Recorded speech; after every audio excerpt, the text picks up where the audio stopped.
Hello everyone, welcome to the session of बाक mock interview. So मेरे साथ है अंकुश गुप्ता सर एंड हमारे साथ जो कैंडिडेट है बाक के मॉक इंटरव्यू के लिए इज कमल उप्रेती। ठीक है। सो कमल, एक बार अपना इंट्रोडक्शन दे दो। Yes, sir.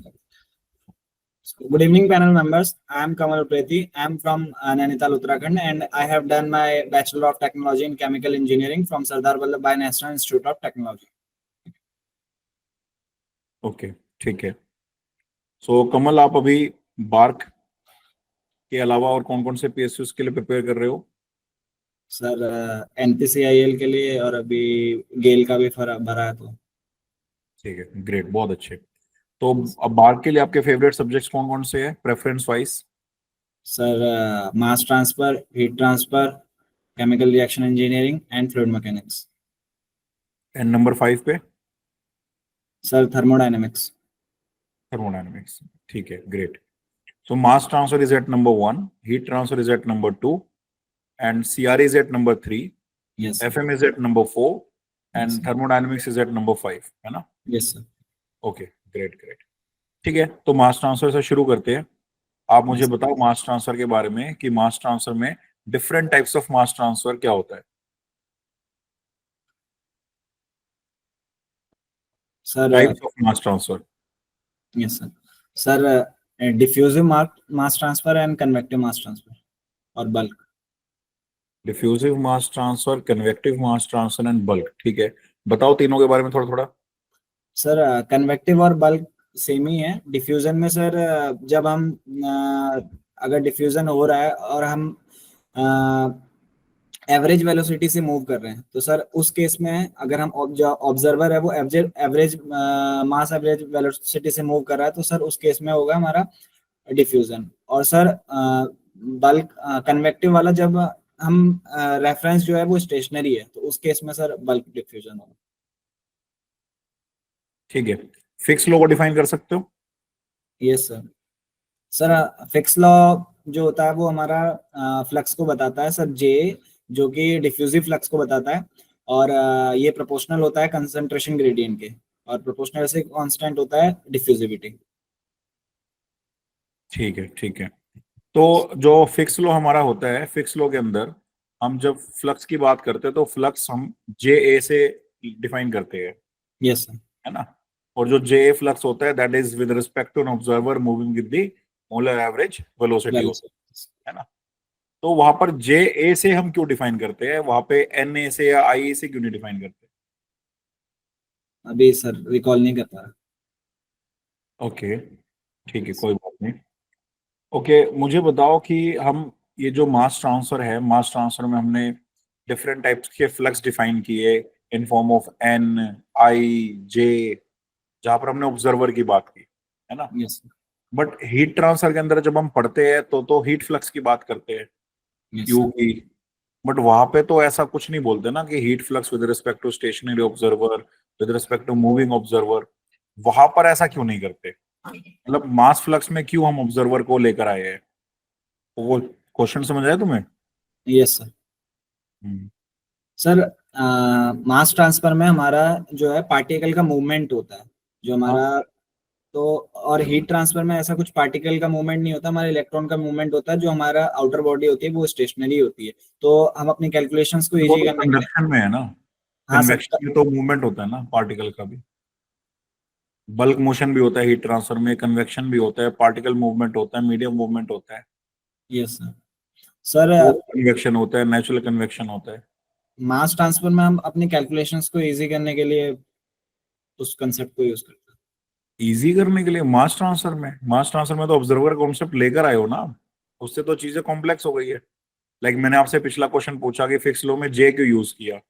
Yes sir. N क्यों नहीं यूज किया?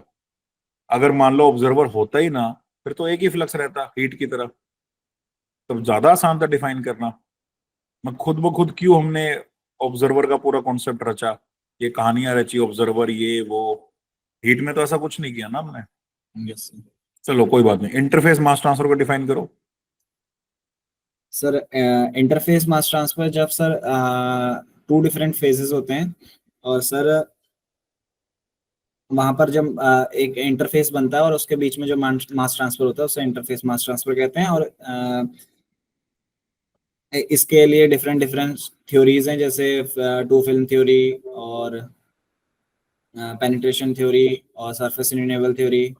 Penetration theory interface mass transfer के लिए है।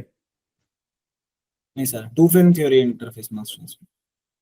तुमने कहा ना कई सारी थ्योरीज है, yes sir. Two film theory के अलावा कौन सी थ्योरी है?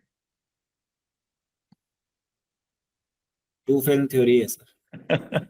Two film theory mainly interface mass transfer के लिए, बाकी बाकी पेनिट्रेशन सरफेस रिन्यूअल किसके लिए फिर? सर वो अनस्टेडी स्टेट को वो कंसीडर करती हैं, सेकंड लॉ ऑफ सेकंड। वो तो करती है, बट किसके लिए है? Like two film theory interface mass transfer के लिए है, इंटरफेस मास ट्रांसफर को डिफाइन करती है। पेनिट्रेशन थ्योरी या सरफेस रिन्यूअल किसके लिए यूज की जाती है? सर उसमें भी इंटरफेस बनता है, लेकिन उसमें कंसेप्ट अलग है। उसमें उस थ्योरी में बोलते हैं कि जो बबल है हमारा वो राइज हो रहा है और कांटेक्ट टाइम डिफरेंट डिफरेंट है। मतलब जैसे सरफेस रिन्यूएबल में कहते हैं कि कांटेक्ट टाइम डिफरेंट डिफरेंट है, लेकिन सरफेस रिन्यूएबल में पेनिट्रेशन में कहते हैं कि कांटेक्ट टाइम सेम है। मैंने ये पूछा ही नहीं है पेनिट्रेशन का एजम्पशंस बताओ या एक्सप्लेन करो। मैं तो बस ये पूछ रहा हूँ पेनिट्रेशन थ्योरी और सरफेस रिन्यूअल थ्योरी का मेन पर्पस क्या है, क्यों यूज करते हैं, किस काम के लिए यूज करते हैं? जैसे टू फिल्म थ्योरी हम इंटरफेस मास ट्रांसफर के लिए यूज करते हैं, तो वो किस लिए यूज करते हैं? ये जो टॉपिक आता है penetration theory, surface renewal theory, film theory, इस टॉपिक का नाम क्या है? नाम याद है टॉपिक का जब ये टॉपिक पढ़ते हैं? Mass transfer theories. Mass transfer, theories. Mass transfer theory नाम नहीं है टॉपिक का। टॉपिक का नाम होता है मास ट्रांसफर कोफिशिएंट की थ्योरीज। ये मास ट्रांसफर कोफिशिएंट की थ्योरीज है ना। तभी तो तीनों के अंदर हम क्या करते हैं, फिल्म थ्योरी के अंदर बोलते हैं K L is equal to D A B by delta. Penetration बोलते हैं K L is equal to proportional to root D A B. फिर सरफेस रिन्यूअल के अंदर भी equals to root of D A B into S. तो बार बार mass transfer coefficient की बात कर रहे हैं ना। ये मास ट्रांसफर कोफिशिएंट की थ्योरीज है। चल कोई बात नहीं, डिस्टिलेशन पर आते हैं। डिस्टिलेशन में आप मुझे ये बताओ कि रिलेटिव वोलेटिलिटी को हम कैसे डिफाइन करेंगे? Sir relative volatility is the ratio of more volatile component to the less volatile component. Relative volatility is the ratio of more volatile component to the less volatile component. मतलब रेशियो में किसको बिठाएंगे? मोर volatile को बोलेंगे जब बैठ जाएगा Saturated तब। pressure. हम्म? Saturated pressure, vapor pressure. अच्छे से सही से दोबारा डिफाइन करो। सर जल्दबाजी है तुम्हें, प्रॉपर डिफाइन करो ना। Sir relative volatility is the ratio of vapor pressure of the more volatile liquid to the less volatile liquid. More volatile liquid, क्यों मोर वोलेटाइल वेपर में नहीं हो सकता? सर अगर वेपर में होगा तो सर दोनों मतलब पहले से ही सेपरेट आउट में, तो डिस्टिलेशन का मैं यूज नहीं हूँ। समझे नहीं, मैं पूछ रहा हूँ लिक्विड क्यों लगा रहे हो वहां पे? मोर वोलेटाइल कंपोनेंट लगा लो। Yes sir, more volatile component to the less जरूरी है volatile. बीच में लिक्विड डाल के अपने लिए राह मुश्किल करनी है? बट ये तो आइडियल केस के लिए होता है ना कमल। नॉर्मली क्या डेफिनेशन है रिलेटिव वोलेटिलिटी की? सर रिलेटिव वॉलेटिलिटी मींस अगर दो कंपोनेंट ए और बी है तो वो कितनी ईज ऑफ सेपरेशन क्या है मतलब। ये तो ज्ञान है ना, मैं तो डेफिनेशन पूछ रहा हूँ। Vapour pressure of A to the vapour pressure of B, ये जो आता है किस फॉर्मूले से आता है?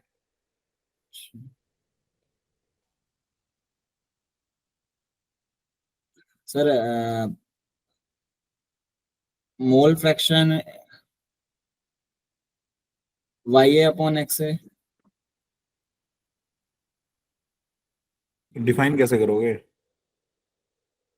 Yes mass transfer is at number one ना। Yes sir. In mass transfer में सबसे इंपॉर्टेंट टॉपिक डिस्टिलेशन है। Yes sir. डिस्टिलेशन की ड्राइविंग फोर्स तो रिलेटिव वोलेटिलिटी है। Yes sir. तो उसी की डेफिनेशन नहीं बता पाओगे तो कैसे बात बनेगी? It is defined as the concentration ratio या फिर mole fraction ratio of A to B in the vapour phase to the same ratio in the liquid phase, Y A by Y B divide by X A by X B.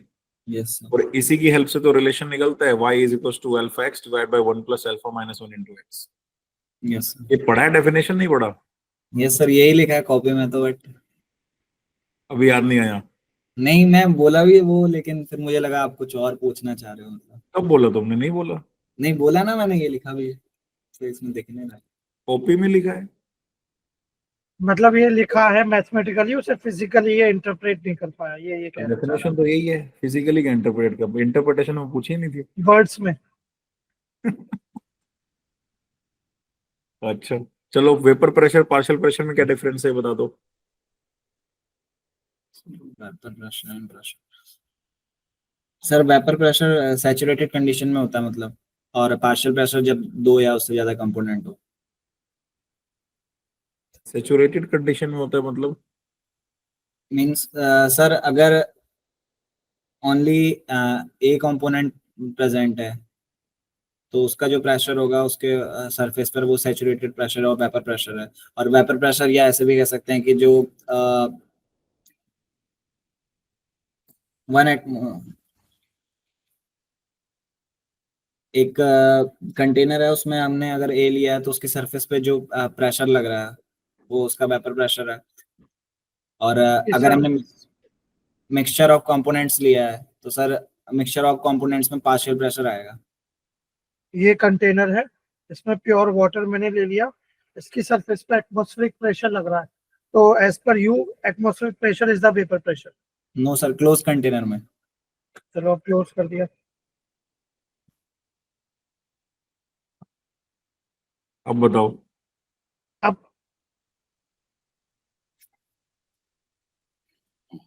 वहां panel में वो पानी का glass होगा आपके सामने, वो पानी के ग्लास पे हाथ रख के क्लोज कर देंगे। मैंने बोतल थी तो कैप लगा के कर दिया। जो आपने बोला ऑलमोस्ट सही है, उसमें बस आप प्रेशर लगा कौन रहा है ये आपने मेंशन नहीं किया, इसलिए आप फंस गए। सर बता दो कौन लगा रहा है प्रेशर। सरफेस पे उस कंपोनेंट की वेपर्स जो सरफ प्रेशर लगाती हैं। हाँ, दैट्स बेटर। अब एक्सक्यूज मी सर, एक क्वेश्चन इसी में मुझे पूछना है। बिल्कुल सर, बिल्कुल बिल्कुल। आपने वेपर प्रेशर बोला कि at saturation condition for pure component the pressure exerted by the vapours on the surface of liquid, यही बोला आपने? Yes sir. तो मेरा क्वेश्चन ये है, what is the difference in vapour pressure and saturation pressure?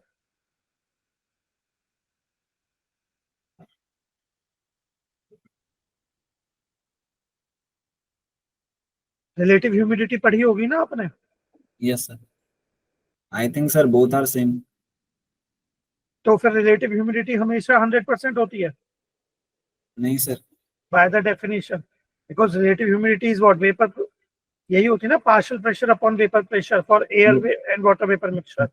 Yes sir. Sir partial pressure अलग है, लेकिन और जो आपने बोला सैचुरेशन कंडीशन, तो सैचुरेशन कंडीशन के केस में तो इसका वेपर प्रेशर और इसका पार्शियल प्रेशर इक्वल होगा।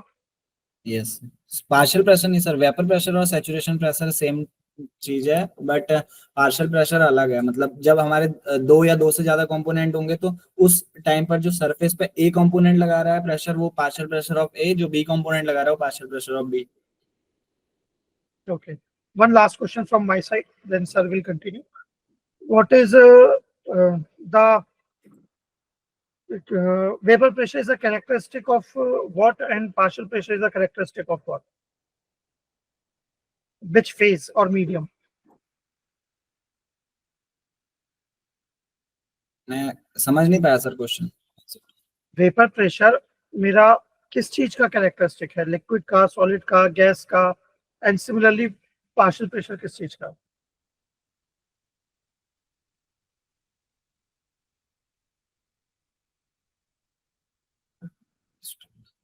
वेपर प्रेशर तो सर वेपर का है, क्योंकि वेपर के थ्रू जो प्रेशर लग रहा है, लेकिन पार्शियल प्रेशर में भी सर वेपर के थ्रू ही प्रेशर लग रहा है, तो दोनों सर वेपर के फंक्शन, वेपर प्रेशर के। Sir you can continue. Thank you sir. ठीक है, तो बात कर लेते हैं यार मैककेले की। अब मैककेले की assumptions बता दो मुझे। Sir first is constant molar flow rate, second is heat loss negligible, and third is sir जितना एक एक मोल कंडेंस होने के लिए जितना अमाउंट ऑफ एनर्जी चाहिए होगा उतना ही अमाउंट ऑफ एनर्जी एक मोल वेपराइज होने के लिए भी चाहिए होगा। और सर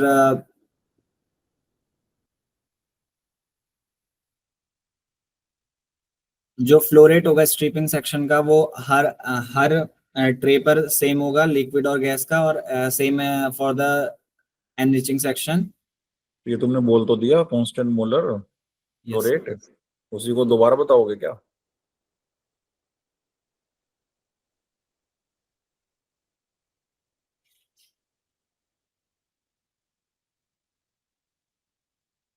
सात आठ assumption होती है ना, तुमने दो ही बताई, बाकी का है।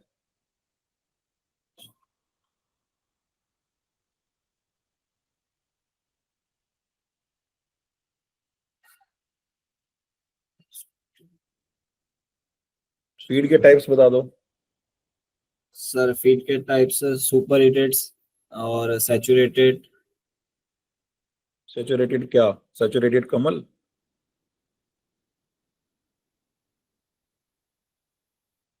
Saturated vapour, saturated liquid, super heated vapour, super heated liquid. Vapour, super heated liquid?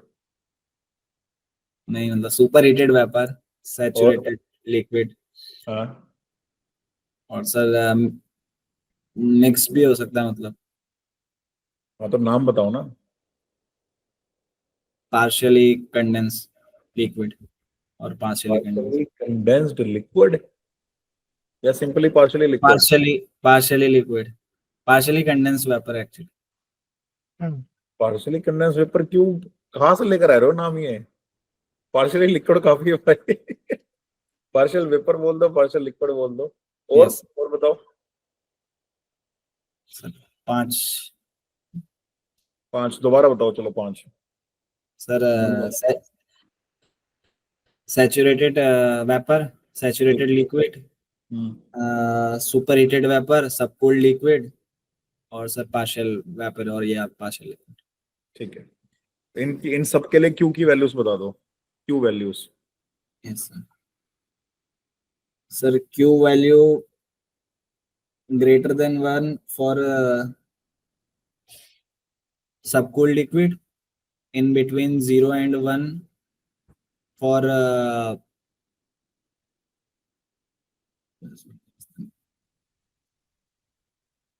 Q is equals to 0 for saturated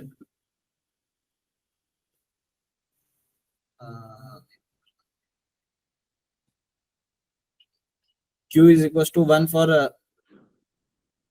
saturated vapor. Q is equals to 1 for saturated vapor. Are you sure?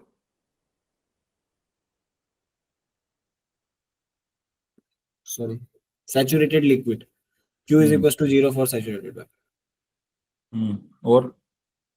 और sir partial vapour के लिए Q in between 0 and 1. और एक रहेगी ना, super heated vapour. Sir less than 0. Less than 0। Yes sir. तो Q less than 0, इसका क्या मीनिंग है? What is Q? Q होता क्या है सर?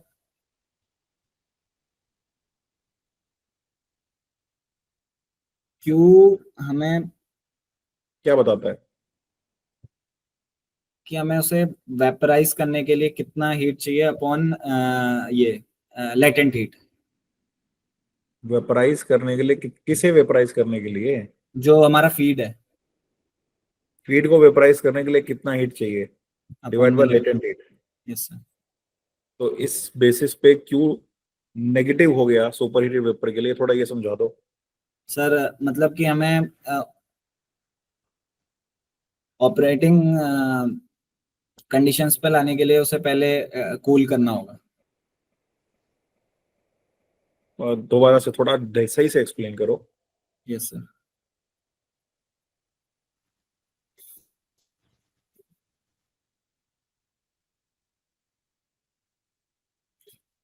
सर जो हमारा क्यू होता है सर वो रेशियो होता है CP delta T lambda upon lambda.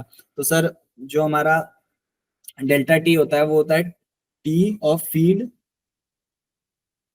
T boiling minus T of feed. तो सर उसका टी बॉइलिंग जो है वो कम होगा उसके टी फीड से, क्योंकि हम सुपर हीटेड में दे रहे हैं, तो इस वजह से वो नेगेटिव आएगा।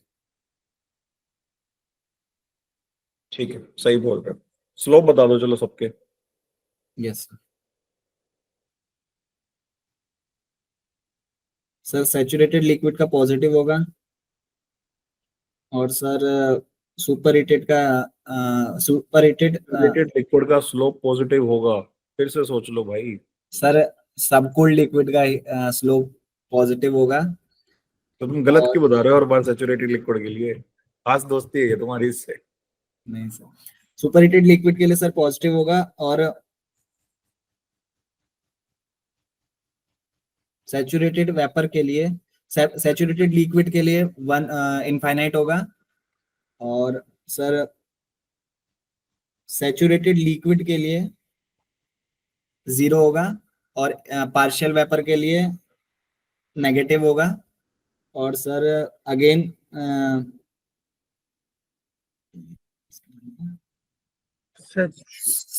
सुपर हीटेड वेपर के लिए पॉजिटिव होगा। सब निकाल लिए तुमने स्लोप सबके? यस लिख लिए? यस अब एक बार दोबारा बता दो प्लीज सही से। सर सब कूल्ड लिक्विड के लिए पॉजिटिव, ठीक है। फिर सैचुरेटेड लिक्विड के लिए इनफाइनाइट, ठीक है। और फिर सर पार्शियल वेपर के लिए नेगेटिव, हम्म।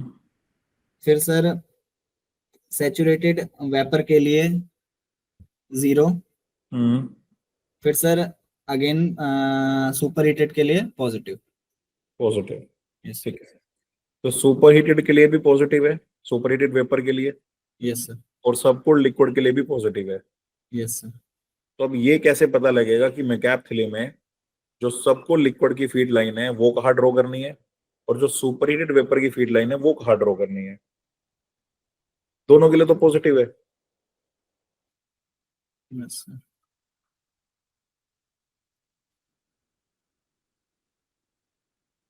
सर इक्विलिब्रियम कर्व में जो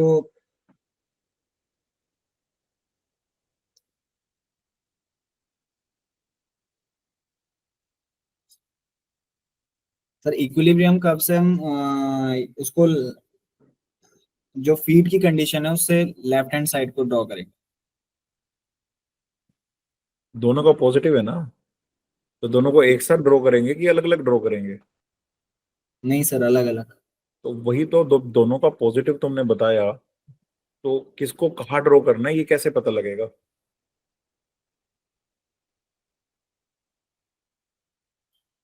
बेसिकली आप मैकैप थिले में सबकूल्ड की फीड लाइन ड्रॉ कर लो और सुपर हीटेड वेपर की फीड लाइन ड्रॉ कर लो।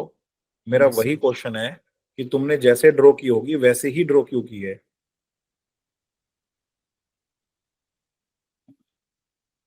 चलो मिनिमम रिफ्लेक्स रेशियो के बारे में बता दो, छोड़ो इसको। Yes. मिनिमम रिफ्लेक्स रेशियो के बारे में बता दो।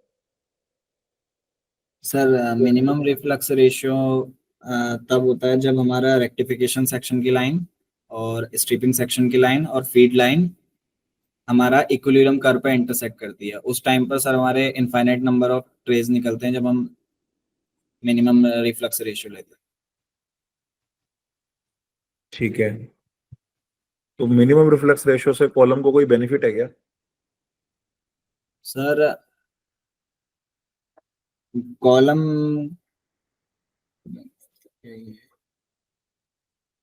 मिनिमम में सर जो हमारे रिबॉयलर और कंडेंसर पे है वो लोड कम आएगा बाकी, लेकिन तो सर फिर उसका नंबर ऑफ स्टेजेस ज्यादा होंगी तो ऑपरेटिंग वो फिक्स कॉस्ट ज्यादा होगा। ऑपरेटिंग कंडीशंस में कभी मिनिमम रिफ्लेक्स रेशियो पे रन करेंगे क्या?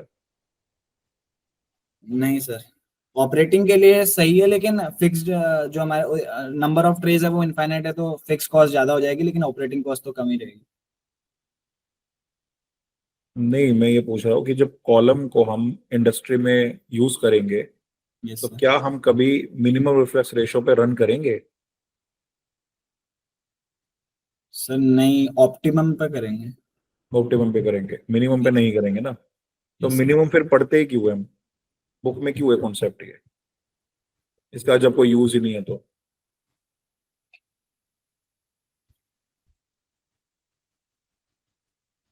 सर जो ऑप्टिमम होता है वो approximately 1.2 to 1.5 of R minimum होता है, तो वहां से हम। ऑप्टिमम या ऑपरेटिंग? सर आपने ऑप्टिमम बोला तो मैं वो पूछा, वो ऑप्टिमम रिफ्लेक्स रेशो आप कह रहे हो या ऑपरेटिंग रिफ्लेक्स रेशो बोल रहे हो? Sir optimum. बट वो तो थंब रूल है ना, यस सर। हमेशा कितना होगा वो तो हमें प्रॉपर एनालिसिस करके ही निकालना पड़ेगा। Yes sir. आर ऑप्टिमम का ग्राफ बना सकते हो तुम, जिसमें तुम ये दिखाओ कि रिफ्लेक्स रेशो फिक्स कॉस्ट के साथ कैसे वेरी कर रहा है, वेरिएबल कॉस्ट के साथ कैसे वेरी कर रहा है, फिर टोटल कॉस्ट कर्व कैसे आएगी, फिर आर यस ऑप्टिमम कैसे निकलेगा। बनाओ। ठीक है, तो इसमें कर्व के नाम लिखे क्या तुमने? Yes sir. ये जो नीचे जा रही है एफ सी है, यस सर। और जो ऊपर की तरफ जा रही है वो ऑपरेटिंग कॉस्ट सर। ओसी लिखा है, ओसी। Yes sir. और जो सबसे ऊपर बनाई है वो टोटल। टीसी, हाँ सर। ठीक है, तो ये आर ऑप्टिमम ये कहा है बीचों बीच जहां पे दोनों कर्व इंटरसेक्ट कर रही है। Yes sir. ठीक है, ठीक है। अंकुश सर। Yes sir. तो कमल, इसी से स्टार्ट करते हैं। आपका सेकंड सब्जेक्ट हीट था, तो एक ही क्वेश्चन में अभी यहाँ पूछूंगा बस। जो ये डिस्टिलेशन कॉलम है, इसमें कौन सी हीट ट्रांसफर डिवाइसेस यूज होती हैं? सर कंडेंसर और रिबॉयलर। ओके, तो इससे जो कंडेंसर और रिबॉयलर है, उनकी डिजाइनिंग के लिए कौन सा मेथड हम यूज करते हैं? Any idea?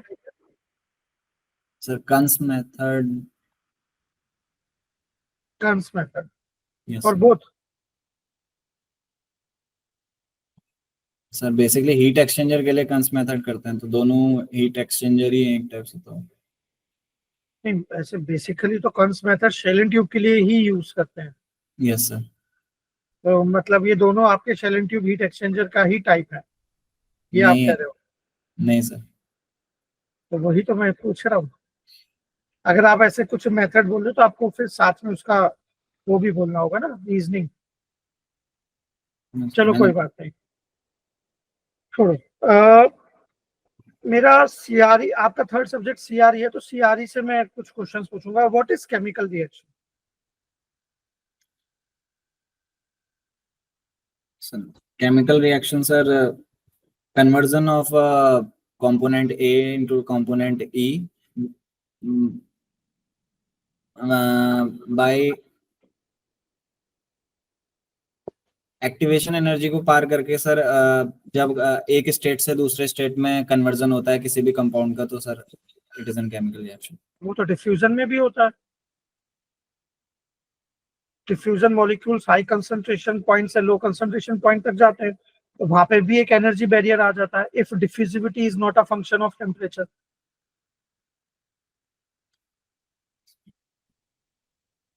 उसे हम केमिकल रिएक्शन नहीं बोलते, यस मतलब बाय दिस डेफिनेशन। सीआरई में आपने पढ़ा है, मतलब उसमें आपका फेवरेट टॉपिक क्या है, चैप्टर या टॉपिक?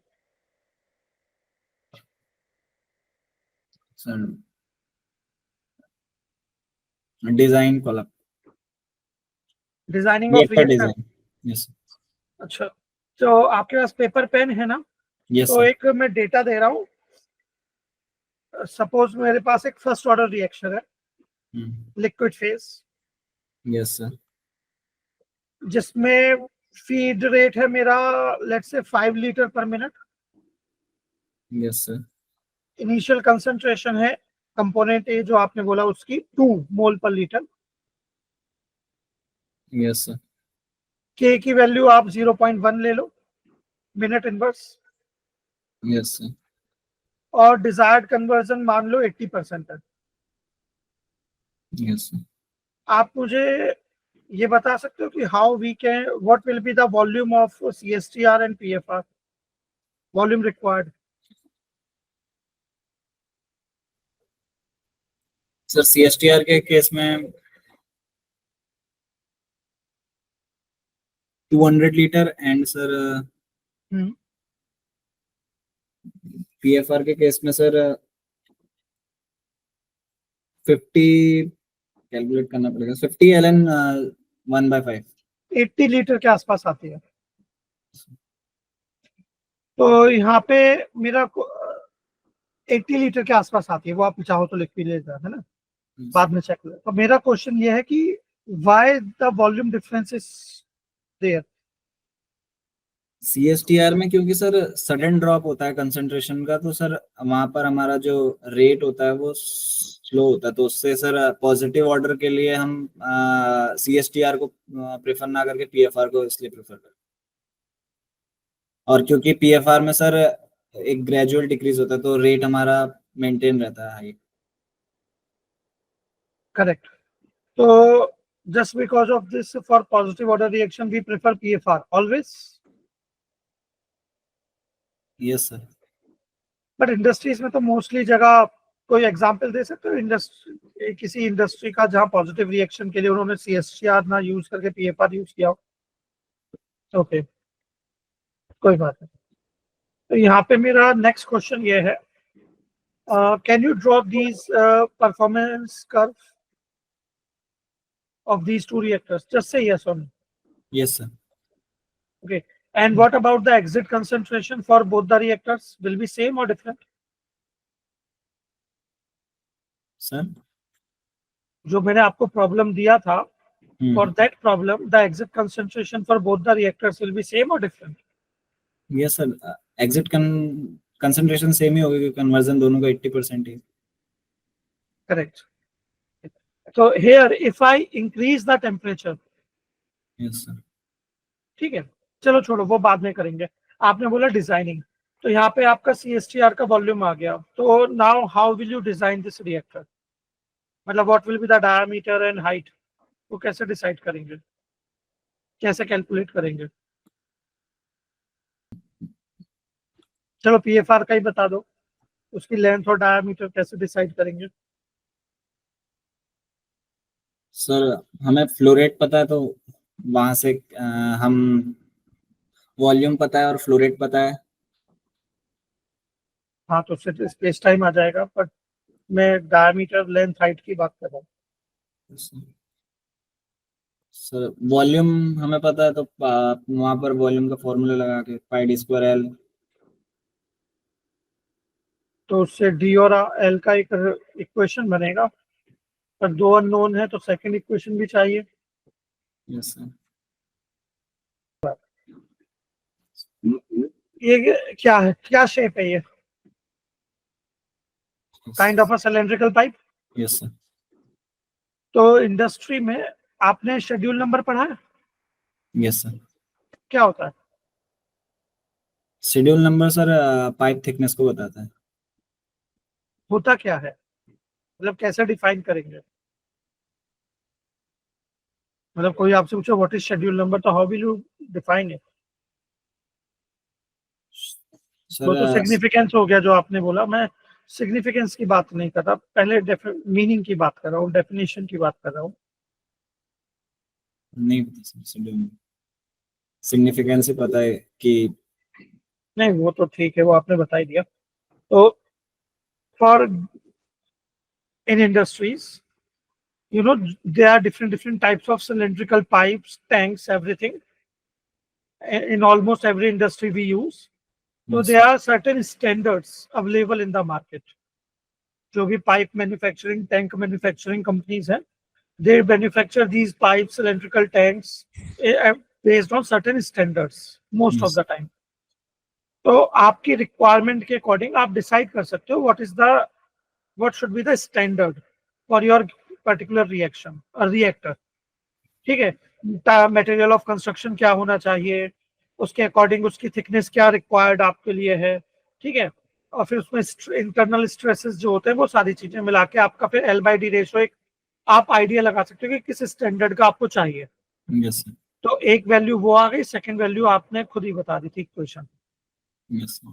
तो इस तरह से आप लेंथ और डायमीटर कैलकुलेट कर सकते हो या फिर हाइट। यस। चलो जो CSTR है उसमें इम्पेलर का डायमीटर कैसे डिसाइड करते हैं कि what should be the diameter of impeller? ये भी डिजाइनिंग का ही क्वेश्चन। इन डेप्थ इतनी डिजाइनिंग नहीं पता सर, खाली रिएक्टर डिजाइन में तो डिजाइन इक्वेशन बोलो, फिर आप डिजाइन बोलोगे तो मैं तो यही समझूंगा ना, प्रोसेस डिजाइनिंग। यस। चलो कोई नहीं, देख लेना एक बार फिर भी, अगर आप अभी नहीं, after this interview. Yes sir. अब तो time, you can see this is a Colgate. Yes sir. इसके अंदर कौन सा फ्लूइड है? Sir Bingham plastic. मतलब उसका नाम क्या है? मैं कौन? क्या बोलूंगा ऐसे, वाटर, पेंट, क्या बोलूंगा? टूथपेस्ट, टूथपेस्ट है ना? Yes sir. So it is a Bingham plastic. Can you tell me what is the yield stress for this toothpaste? The value? Value. Okay. So water is which type of fluid? मतलब water की viscosity time के साथ decreases होती है, that is what this is what you are saying. Sorry sir. It is a Newtonian और non Newtonian? Sir non Newtonian. Water Newtonian है भाई, कैसी बातें कर रहे हो आप? तो पूरी दुनिया की फ्लूइड मैकेनिक्स खत्म कर दोगे। और ये थिक्सोट्रॉपिक, रियोपैक्टिक, ये सब नॉन न्यूटोनियन में आ जाते हैं। यस। चलो अब कोई बात नहीं, मेरा यहाँ क्वेश्चन ही अलग था। एनीवेज, आपने बोला बिंगम प्लास्टिक फ्लूइड, तो वहां पे टाइप्स ऑफ फ्लूइड का एक स्ट्रेस वर्सेस स्ट्रेन रेट का डायग्राम होता है और different different types of fluid. Can you draw that for me? थोड़ा मैं चेंज कर देता हूँ। नहीं नहीं नहीं, ऐसे ही दिखा दो, कोई इशू नहीं। थोड़ा सा बस पीछे कर लो, हल्का सा स्लाइड बस। ओके, तो इसमें आपने एक्स एक्सिस पे क्या बनाया है? आइडियल। Yes sir. आइडियल क्या? Ideal fluid. ओके, ऐसे ही वाई एक्सिस पे भी कुछ होता है, मतलब like ideal fluid lies on the x-axis, so what lies on y-axis? What is opposite of fluid? Fluid का अपोजिट क्या होता है? Solid sir. Yes sir. Ideal solids, no deformation rate, constant deformation होता है ना, तो rate of deformation is 0। Yes sir. Okay, आप बार के लिए प्रिपेयर कर रहे हो, तो यहाँ पे मेरा एक क्वेश्चन है, have you studied about the nuclear reactors? Nuclear reactor के बारे में कुछ पढ़ा है आपने? नहीं सर। अच्छा, तो थोड़ा सा पीछे जाते हैं। आप डिस्टिलेशन कॉलम की बात चल रही थी आपकी, इतनी लंबी अच्छे खासा डिस्कशन हुआ। तो डिस्टिलेशन कॉलम में जो हमारा inside the column liquid and vapour flow rates होते हैं, आपने assumptions भी बताए थे। तो जो लिक्विड आपका कॉलम में मूव कर रहा है, उस पे अगर मुझे कोई इक्वेशन अप्लाई करनी है to check the pressure drop, which equation I can use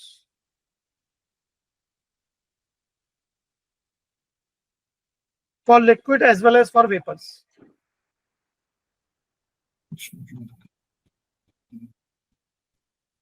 Bernoulli. Liquid and vapour का फ्लो रेट हो रहा है ना, फ्लो हो रहा है वहां पे, तो कौन सी इक्वेशन हम यूज करेंगे? बर्नौली। बर्नौली कर सकते हैं। ओके, तो what will be the Bernoulli equation? Sir pressure head plus kinetic head plus तो पोटेंशियल। बर्नौली प्रिंसिपल हो गया, मैं Yes. इक्वेशन की बात कर रहा हूं।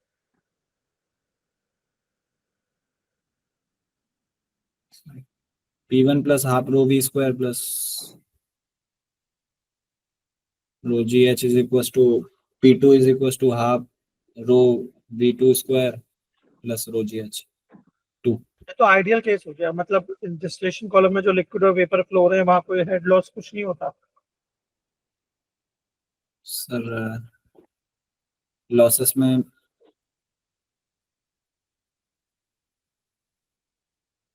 जब वो ट्रे से टकराएंगे तो उस टाइम पर भी लॉस होगा। हाँ, तो फिर आपने जो इक्वेशन बताई उसमें तो वो चीजें आई नहीं रही। Yes sir. Plus sir- HL भी लिख देंगे राइट साइड में अगर आप बर्नौली यूज कर रहे हो तो, और HL का मतलब सारे लॉसेस आ गए। Yes sir. चलो कोई नहीं, ये थोड़ा एडवांस लेवल का क्वेश्चन था, आपने फिर भी अच्छा अटेम्प्ट किया, नो इशू। यस ठीक है, एक लास्ट क्वेश्चन है मेरा।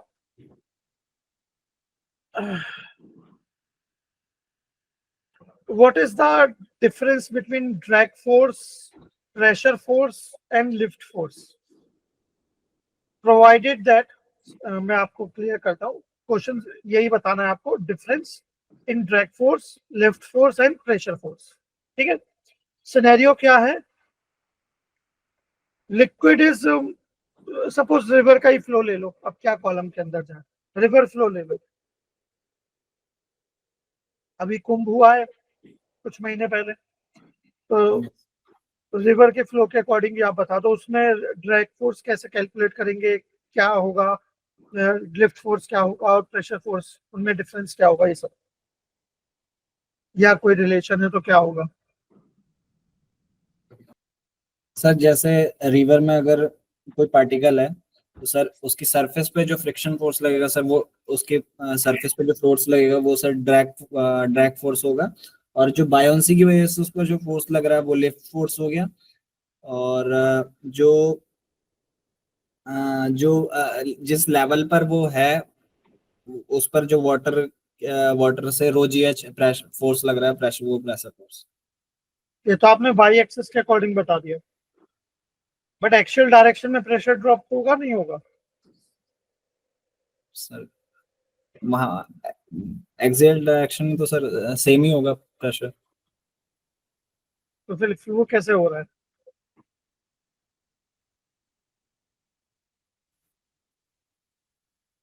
हाइट हाइट डिफरेंस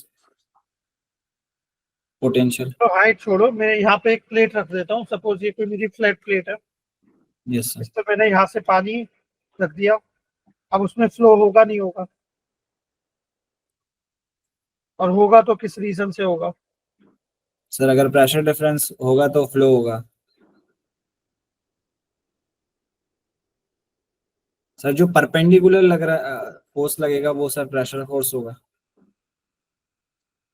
यहाँ जो प्रेशर फोर्स है वो कौन सा प्रेशर फोर्स है, मतलब ये बता दो बस। जो हम प्रेशर फोर्स मेजर भी करते हैं, चाहे बर्नौली के थ्रू करें या हैगन पॉशली से करें या डार्सी वेइसबेक इक्वेशन से करें, किसी से भी करें, वो pressure force along the Y direction होता है या अलोंग द एक्सियल डायरेक्शन होता है, वो कौन सा प्रेशर ड्रॉप होता है, प्रेशर फोर्स होता है। सर वो अलोंग द एक्स होता है। तो in the same way river में भी होगा ना, यस सर। तो यहाँ पे प्रेशर फोर्स कैसे डिफाइन करेंगे, वही तो मैं पूछ रहा हूँ। No issue. तो CRE पे वापस आते हैं और एक लास्ट क्वेश्चन पूछते हैं। Have you studied about the Thiele modulus, heterogeneous part? Yes sir. So if Thiele modulus is high or low, which is good for the process? High Thiele modulus or low Thiele modulus? Sir, high Thiele modulus means diffusion is difficult. So low Thiele modulus is good. Because of Thiele modulus is, if I talk about the first order, so Thiele modulus is K by D into LC. So if Thiele modulus is high, so means the surface reaction is high. Or I can say diffusion resistance is more. So if the diffusion resistance is more, so there is no use of that pore. So for For the better diffusion, the Thiele modulus should be low. और अगर diffusion हो रहा है तो फिर reaction कैसे होगी? Sir वो सरफेस डिफ्यूजन हो के अंदर सरफेस पर। वहाँ जो के है वो तो सरफेस रिएक्शन ही बताता है ना सर जो थिले मॉडुलस में आपने k/d बोला, उसे अगर आप फिजिकल मीनिंग देखोगे तो वो क्या होता है? Square root of surface reaction rate upon pore diffusion rate. Yes sir. तो अगर पोर डिफ्यूजन रेट ज्यादा है, क्योंकि आपने डिफ्यूजन रेजिस्टेंस बोला कम है, तो डिफ्यूजन रेट ज्यादा हो गया तो सरफेस रिएक्शन रेट कम होगा। Yes sir. और सरफेस रिएक्शन रेट कम है, इसका मतलब सारे मॉलिक्यूल्स पोर के थ्रू पास हो गए, डिफ्यूज करके रिएक्ट का होंगे। I am just asking, you can say it is kind of a follow up question. Sir अगर डिफ्यूजन होगा तो मतलब उसके जो वो पोर के अंदर जो हमें सरफेस प्रोवाइड होती है वहां पर रिएक्शन होगी, बट अगर डिफ्यूजन नहीं होगा तो जो सरफेस हमारे फेस पर अवेलेबल है बस उसी सरफेस में रिएक्शन होगा। Okay yes sir. चलो ठीक है, तो this is all for now. ये काफी टाइम हो गया सर। बिल्कुल सर। तो मैं तो यही बोलूंगा यार कि प्रिपरेशन तो आपकी है ना, बट जो मुझे फील हुआ ना वो ये फील हुआ कि आप या तो बहुत जल्दी आंसर दे रहे हो, इस वजह से आप प्रॉपर आंसर नहीं दे पा रहे हो। मतलब जो आपका क्वेश्चन का पहला आंसर होता है ना, फर्स्ट टाइम जब आप आंसर कर रहे हो तो आंसर सही है ही नहीं, कुछ ना कुछ वर्ड्स मिस कर दे रहे हो, वर्ड्स को ऊपर नीचे कर दे रहे हो। तो दूसरी बार जब पूछा जाता है या तीसरी बार पूछा जाता है, आप सोच के बता रहे हो, तब जाके सही आंसर निकल रहा है कहीं ना कहीं। तो मैं ये कहूंगा कि वहां पर थोड़ा ध्यान दो। लाइक फीड के बारे में पूछ रहे हो, तुम बोल रहे हो खाली सेचुरेटेड, है ना? क्या सेचुरेटेड? तो चीजें थोड़ा सा प्रॉपर बताओ, जल्दबाजी मत बताओ। मुझे ऐसा लगा कहीं तुम क्वेश्चन सुन के बस जल्दी बता रहे हो, तो क्वेश्चन को पहले सुन लो, सोच लो, अच्छे से समझ लो, कुछ सेकंड्स का पॉज ले लो, क्या बोलने वाले हो सोच लो और प्रॉपर बोलो। कोई चीज पूछी जा रही है तो प्रॉपर बोलोगे तो उससे तुम्हें बेनिफिट होगा, सामने वालों को लगेगा हाँ प्रॉपर बंदा पढ़ के आया है। ठीक है, जल्दबाजी में बोलोगे, आधे अधूरे वर्ड्स खाओगे तो उससे एक नेगेटिव इंप्रेशन पड़ता है। ठीक है, तो ये मेरी तरफ से है। बाकी टेक्निकली कोई दिक्कत नहीं है, टेक्निकल नॉलेज तुम्हें है, टेक्निकली ये इंटरव्यू तुम आसानी से क्रैक कर ले जाओगे, है ना? It will be A cake walk. It's just that कि तुम कितना अच्छे से वहां पर कम्युनिकेट कर पा रहे हो। नॉलेज में कोई प्रॉब्लम नहीं है, आप बस कम्युनिकेट उस नॉलेज को अच्छे से करो, सही से बताओ, प्रॉपर बताओ, तो डेफिनेटली इंटरव्यू बड़े आसानी से क्रैक हो जाएगा। ये मेरा यहाँ पे फीडबैक रहेगा। अंकुश सर। हाँ कमल, जैसे सर ने बोला, कोई भी क्वेश्चन है उसे पहले सुनो आराम से, कुछ 3-4 सेकंड का पॉज लो, फिर आंसर करो। ये चीज तो है, और सोचो पहले आप क्या आंसर कर रहे हो, क्योंकि स्टार्ट आप हेल्प लेने के बाद सही कर रहे हो।